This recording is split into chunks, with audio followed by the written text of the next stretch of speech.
Hello everybody, welcome back to an edition of the TeSys Island Training. I'm your host, Leandro Mada, and in this video what we're going to see is how we can change the firmware of the TeSys Island. So let's go to the software. So the first thing that we need is to know that we have two ways. One is using a SD card and the other one is via SoMove. In this case, what we're going to do is to explain how to do it on SoMove because I believe it's the easiest one. So the first thing that we need is, of course, SoMove, and then also the DTM for the TeSys Island. So, in case you don't know, in Schneider Electric, if you go after the TeSys Island, then software and firmware, you should be able to find the DTM and also the release note of the firmwares and the DTMs. If you go to the firmware release note, then here you should be able to see the compatibility table. So based on the DTM firmware, DTM version that you have installed in SoMove, then you need to check which is the firmware that you can use. So for example, in this case, I have this DTM on my PC. And you should be able to see that it's not compatible with this one, but it's compatible with the version 3.2. Okay, so here I have the list of DTMs. Here you can see I have plenty of things, but I have this one installed. I don't have the latest one yet. So what I need to do is to install the version 3.2 on the TeSys Island. So the TeSys Island, it has this IP address. In my case, the default one is 10.10.0.1 if I'm not wrong. So what I'm going to do is to connect to a device, select model TCP.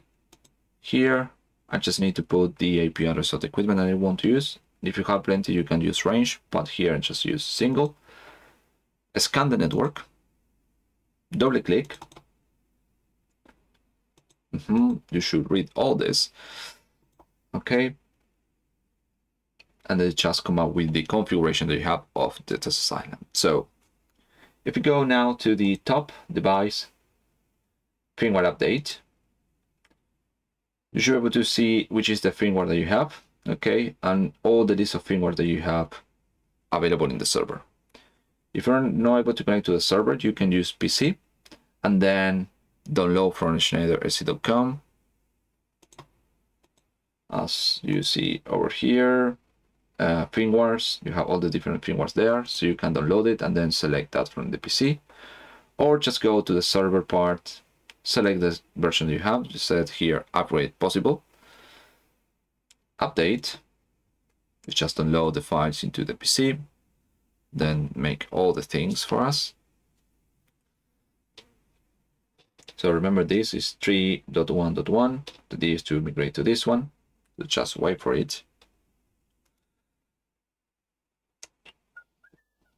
Then you can check how much time does it take, and I'm going to stop it for the moment.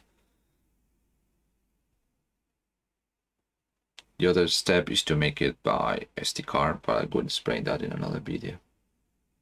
There are a few things that we need to do, so I'm going to explain that later. Okay, it's nearly done. Panel run doesn't take more than 1 minute. Then after this, it checks the files, it compares the files, and then we just need to power cycle the unit. Okay. What I want to pay attention is that this is the configuration, and this is all the configuration already done. And also the IP address, what happened after I changed this. So it's validating the files. This can probably take another minute. Hopefully not.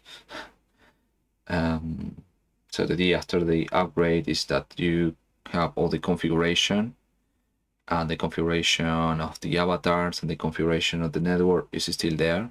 It's just change of the firmware.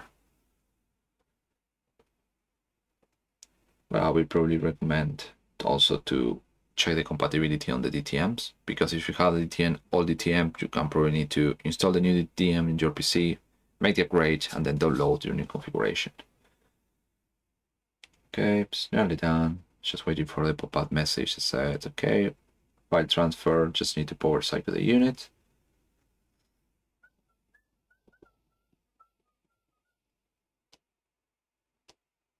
It's nearly done. Nearly done.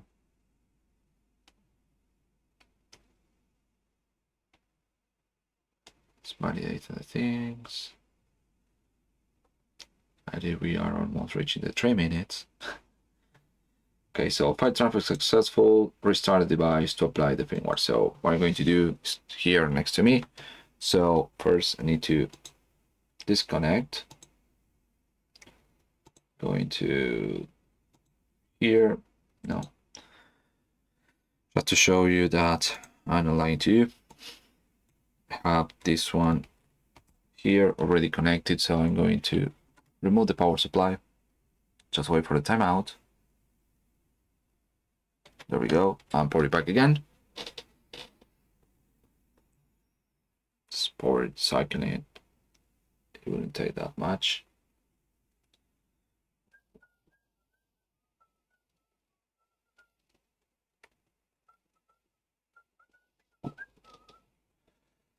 Okay, there we go. It's back again. As you can see, it's the same IP address. It doesn't change, doesn't go to the default one. So edit connection. We can establish this again. Scan devices. This one. Connect. It's ready to should read all this. There we go. We have the same configuration. If we go back here, firmware update, you should be able to have the latest version that we have already tried. Okay, you can also downgrade, but I will probably use the latest one available always. So this is how you can change the firmware.